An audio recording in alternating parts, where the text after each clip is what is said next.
We are about to find out what happens when you hit stuff with a sledgehammer. First up, we have an apple.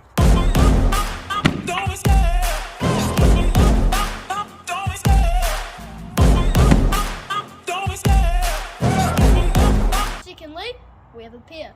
I love the chase and the hunt, and I set the pace when I'm running. I always Time for an egg. Let's see what happens. Humpty Dumpty